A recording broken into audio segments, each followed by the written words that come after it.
নমস্কার বন্ধুরা, মানবীর রান্নাঘরে আপনাদের স্বাগত জানাই। আমার আজকের রেসিপি হলো খুব হেলদি একটা রেসিপি, লেমন রাইস। এটা একটা south Indian dish. South India এটা একটা জনপ্রিয় ডিশ, খুবই হালকা এবং সুস্বাদু হয় খেতে। বাড়িতে করে দেখতে পারেন স্বাদ বদলের জন্য। আমি 1 গ্লাস বাসমতি চাল নিয়ে ভালো করে ধুয়ে 20-25 মিনিট ভিজিয়ে রেখেছিলাম। আপনারা এমনি ঘরে থাকা সেদ্ধ চালেও এটা করতে পারেন। আর এটা প্রেসার কুকারে আমি ভাতটা আগে রেডি করে নেব। প্রেসার কুকারে আমি 1.25-2 গ্লাস মতো জল দিয়েছিলাম 1 গ্লাস চালের জন্য, আর একটা সিটি দিয়ে এটা নামিয়ে নিয়েছি। তাতে দেখুন একটা ঝরঝরে ভাত তৈরি হয়েছে। আর ভাতটা তৈরির সময় নুন দেওয়া হবে না, এমনি সেদ্ধ করতে হবে চালটা। আর নিয়ে নিয়েছি কাজু আর অল্প চিনেবাদাম ভাজা, শুকনো লঙ্কা, একটু বিউলির ডাল নিয়েছি ভিজিয়ে রেখেছিলাম, একটু ছোলার ডাল নিয়েছি ভিজিয়ে রেখেছিলাম। এগুলো দিতে হবে।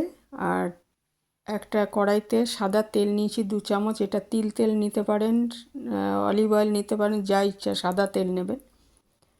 আর প্রথমে কাজুগুলো ভেজে নিয়ে একটু সরিয়ে রাখলাম। তারপরে 3টে শুকনো লঙ্কা ভালো করে ভেজে নিচ্ছি। লঙ্কাগুলো ভাজা হতে হতে কাজুটা তুলে রাখতে হবে, না হলে পুড়ে যাবে।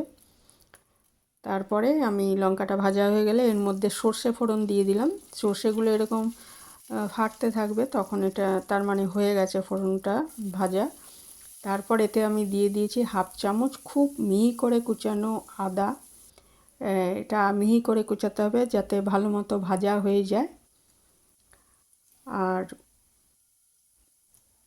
এটা ভালো মতো ভাজা হয়ে গেলে কাঁচা গন্ধটা যখন চলে যাবে, তখন এতে আমি দিয়ে দেবো ওই ভিজিয়ে রাখা ডালগুলো এবং কাঁচা লঙ্কা, একটা কাঁচা লঙ্কা কুচি করে দিয়েছি।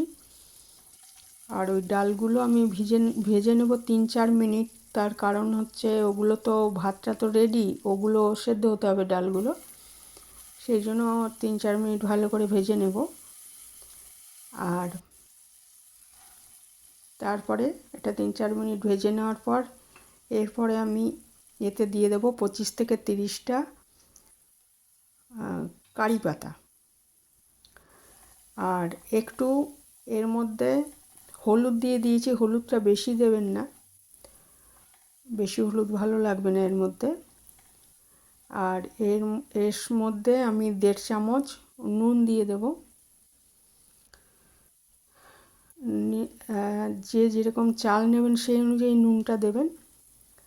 কারি পাতা দিতেই হবে, কারি পাতা মাস্ট এই রান্নাটায়। তার কারি পাতাগুলো ভালো মতো ভাজা হয়ে গেলে ইতিমধ্যে ওই ডালগুলো রেডি হয়ে যাবে।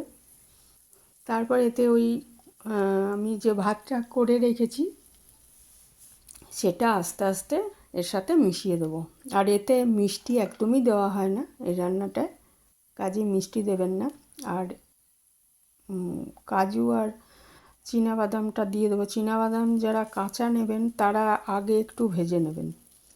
আমি অল্প দিয়েছি চিনাবাদাম, আর একটু বেশি দিতে পারেন ইচ্ছা করলে।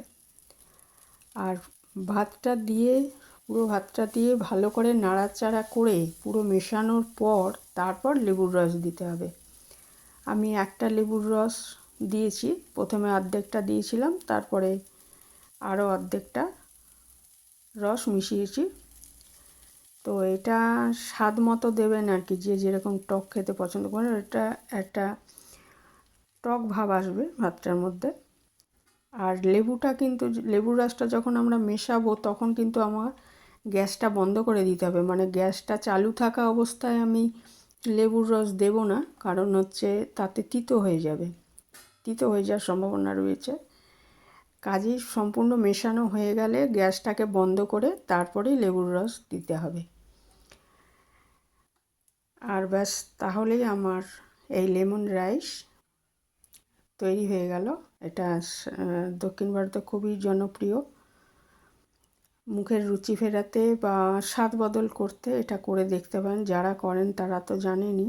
আর এর সাথে রায়তা খেতে ভালো লাগে, বা নারকেলের চাটনি, বা যে কোনো চাটনি তবে রায়তা যেটা করা হয় ওটা তো মিষ্টি থাকে না, এটার সঙ্গে চাটনিগুলো যেটা খাওয়া হয় সেগুলো মিষ্টি থাকবে না আর কি। মানে রায়তার রেসিপিটা আমি পরে শেয়ার করব। টমেটো রায়তা বা এমনি রায়তা এগুলো খুবই ভালো লাগে এর সাথে। তা কারা করেন জানাবেন কমেন্টে, আর যারা করেন না তাদেরকেও বলবো একবার করে দেখতে পারেন। গরমে বেশ ভালোই লাগে খেতে। তো এই ছিল আমার আজকের রেসিপি।